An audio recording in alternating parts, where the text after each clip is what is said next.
누구나 오시면 마음이 편안해지고 언제나 행복이 가득한 절, 행복사 주지 능인입니다. 예, 우리 불자님들이 불교가 어렵다. 불교는 어려워서 못하겠어. 그런 말씀들을 많이 하시죠. 그래서 저도 큰 스님들에 비하면 턱없이 모자라는 수행자일 뿐입니다. 우리가 이 세상에 살면서 불자님들이 보시기에 이 세상은 배경, 계급이 높거나 또 돈이 많거나 또 외형 그 모양이 그럴듯하거나 그러면 그분을 대단한 것처럼 보지만 저 세상에는 절대 그걸 보지 않습니다. 그 점을 하셔야 돼요. 그래서 불자 여러분들께서 가장 먼저 생각하실 것은 부처님은 마음을 말씀하셨다. 마음. 불교는 처음도 끝도 마음법이다. 이렇게 우선은 생각을 하시고요. 우리 불자님들이 절에 가시면은 어느 부처님한테 기도를 해야지 좋습니까? 하고 묻습니다. 절에 가면은 부처님이 뭐 보통 한두 분이 아니니까. 그런데 이제 대부분 또 많은 스님들께서는 당신 절에 모신 부처님을 저 부처님한테 하세요 이래 듣고 얘기하고 또는 자기가 가장 공부할 때 열심히 의지했던 부처님을 이렇게 의지하라고 일러주고 합니다. 그렇죠? 그런데 저는 생각이 좀 다릅니다. 요거는 제 생각이니까 여러분들이 한번 들어보셔요. 불교는 인연법이라고 했지요. 분명히 불교는 인연법이다. 인과응보를 말하지요. 인연이라는 것은 무엇입니까? 전생부터 육도를 윤회하는 과정에서 지옥, 악이, 축생, 인간, 수라, 천상 여기에 나면서 돌면서 만나고 헤어지고 했던 것이 전부 인연이지요. 그러면 어느 절에 갔더니 부처님이 석가모니 부처님, 아미타 부처님, 무슨 약사 부처님, 미륵 부처님 쭉 부처님이 계세요. 그러면 전부 이렇게 계시는데 이 스님은 이 부처님을 믿으라 그러고 이 부처님한테 하세요. 저 스님은 저 부처님한테 하세요. 이러면 불자님들께서는 어느 부처님을 더 의지하겠습니까? 그래서 저는 불교가 인연법입니다. 인연법이기 때문에 저는 행복사에 와서 그런 말씀을 물으면 보살님 당분간은 우리 절에는 아미타 부처님, 관세음보살, 지장보살, 칠성열의 불 그 다음에 산신이 있는데 당분간은 그냥 다니면서 법회가 됐든 그냥 들리고 싶을 때 들리든 오셔서 자꾸 접해보세요. 접해보시면은 보살님 마음이 더 가는 곳이 있을 겁니다. 아니면 꿈속에서 이 5분 중에서 누군가가 또 이렇게 현몽을 할 수도 있고 그러면 어느 절에 가나 이 절에 왔을 때 그래도 예를 들어서 칠성부처님이 좋고 그분이 자꾸 꿈에 보인다. 그러면 칠성부처님의 기도를 하더라도 이 절에 오면은 아미타 부처님이 제일 어른이시니까 아미타 부처님에게 먼저 삼배 올리고 관세음보살님에게 3배 올리고 지장보살님에게 3배 올리고 그 다음에 신중님 이쪽에 오른쪽에 있으니까 3배 올리고 나서 별도로 칠성님께 모신 데 가서 3배 올리고 산신한테 3배를 올리십시오. 그러고 나서 다시 칠성님한테 가서 보살님이 경을 읽던 기도를 하던 그거는 하시면 됩니다. 이렇게 저는 가르치고 있습니다. 저는 물론 미륵부처님과 관세음보살입니다. 그러나 그거는 저의 인연이에요. 제가 관세음보살님을 의지하고 수행을 해서 오늘날 제가 있다고 손치더라도 그것은 저하고 관세음보살님의 인연이지 모든 불자가 관세음보살님의 특별한 그런 인연이 있을 수는 없다는 겁니다. 이를테면 이겁니다. 연불을 많이 한 스님은 연불 많이 해라. 또 만행을 많이 한 스님은 만행을 많이 해라. 또는 학교 다니고 공부를 많이 하는 스님은 가서 동국대 같은 데를 가서 해라. 안 그러면 불교대학을 다녀라. 참선을 하는 스님은 참선을 해라. 저는 안 맞다고 봅니다. 왜 안 맞으냐? 그거는 자기가 해서 자기가 성공했으면 그건 자기 거지. 만약에 내가 활동적인 것을 해야만 될 수 있는 사람은 포교를 하도록 가르쳐야 되고 참선을 조용히 해서 깨달음을 얻을 수 있는 그런 또 불자는 당신은 참선을 하면 좋겠다. 사람마다 다 다르잖아요. 그릇이 다르고 입맛이 다르듯이 음식으로 말하면 그 입맛에 맞게끔 해줘야지. 내가 국수를 좋아한다고 무조건 국수를 먹어라. 이래서는 안 된다. 그러니까 우리 불자님들이 한두 살 먹은 것도 아니고 그런 것은 불자님들 스스로가 판단을 하셔야 된다 이겁니다. 물론 스님이 더 많이 아실 테니까 스님한테 가서 물어보겠지만 이거는 상식이라고 생각을 합니다. 저는. 그래서 우리 불자님들이 절에 가시면은 어느 부처님이 계시든 절도 그렇습니다. 저는 그래서 우리 절에 오십시오. 우리 절에 다니십시오 소리 절대 안 합니다. 많은 스님들이 그저 이 절 어떻고 저 절 어떻고 뭐 오라 마라 말씀하시는 분들이 있던데 인연법이라고 했잖아요. 아무리 오라고 해도 인연이 아닌 분은 또 갑니다. 그래서 포교 차원에서도 물론 하는 게 좋겠지만 저는 그것을 그렇게 안 하고 있습니다. 다만 저는 제가 걸어가는 뒷모습도 누군가는 보고 있다.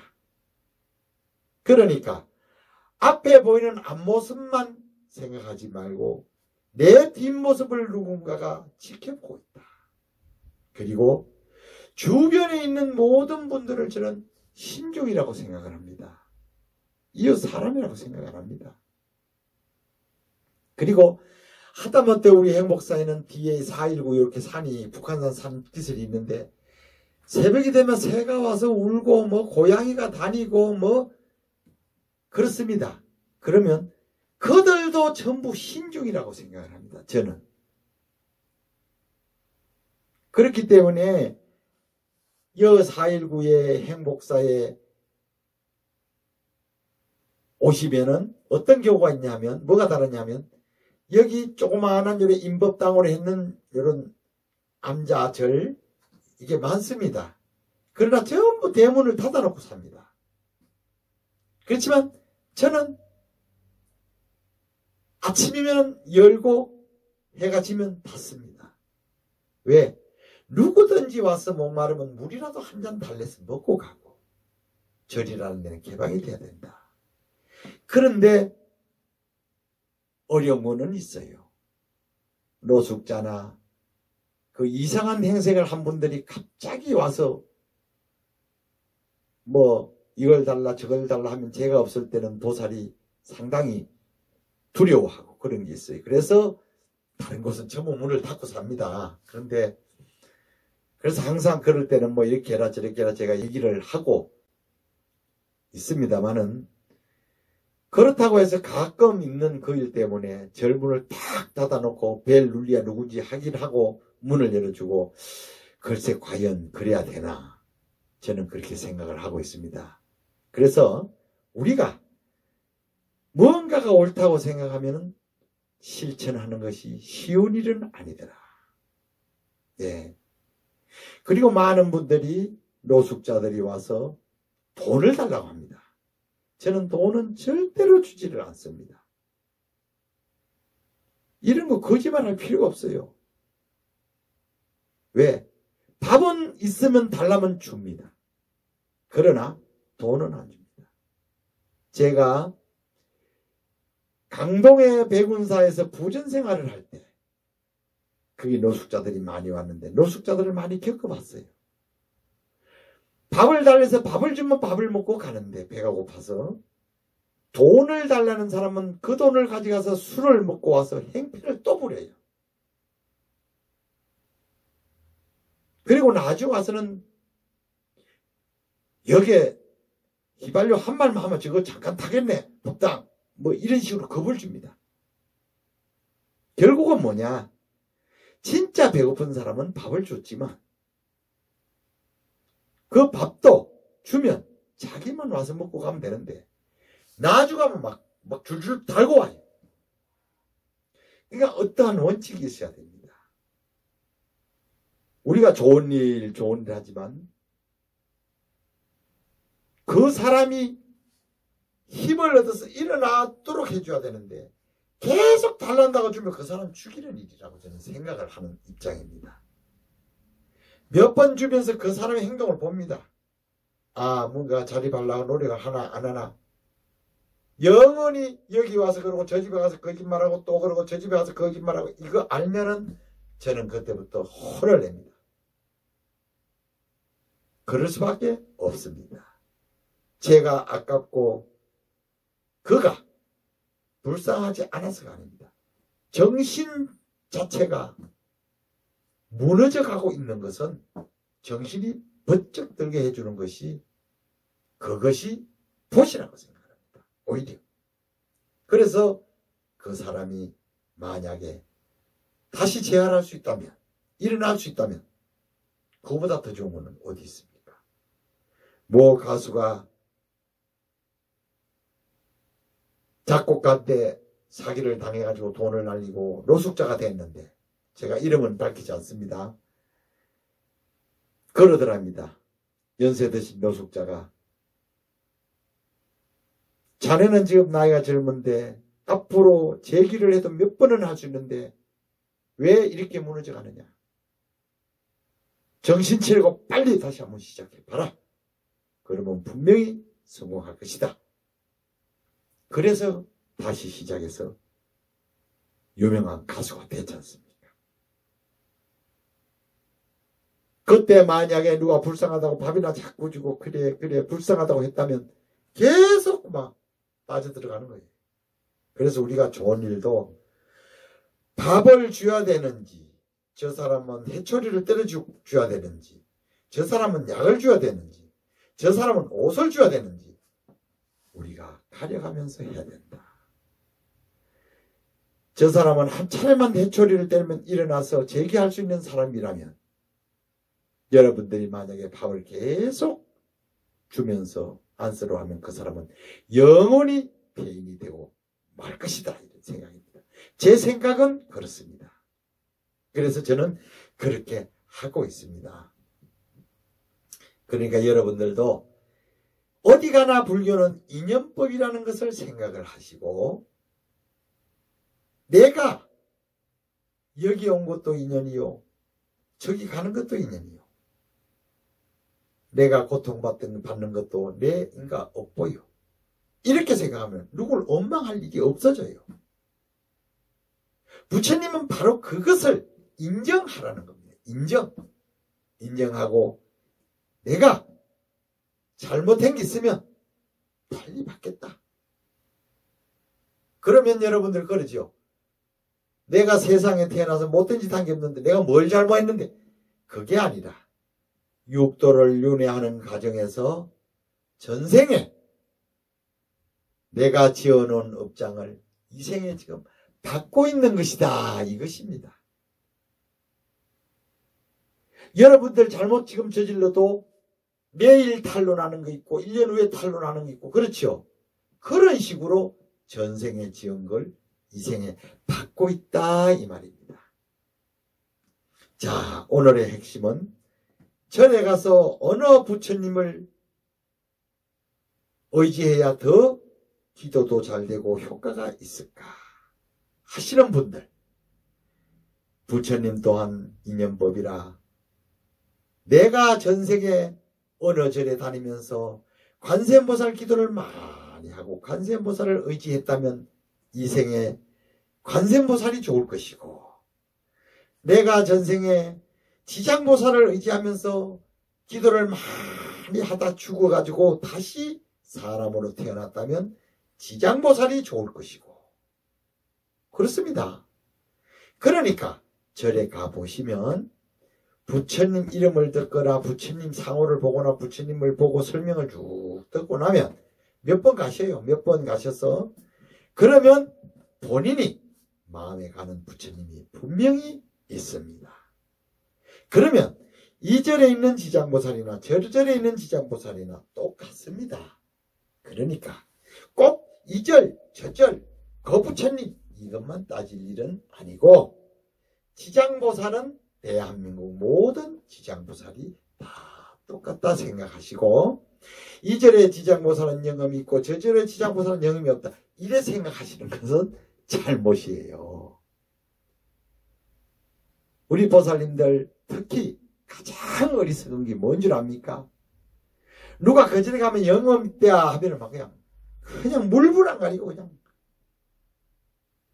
쏜살같이 가더라고요. 그게 바로 욕심입니다. 내가 실천도 안 하고 노력한 것도 없는데 영험이 올 거라고 바라는 것, 그것이 바로 어리석음이다, 이렇게 볼 수 있는 겁니다. 자, 오늘의 핵심은 내가 어느 부처님을 의지해야 영험을 빨리 받고 나한테 좋을까? 그것은 전생부터 내가 신행하던 부처님이 분명히 있을 것이다.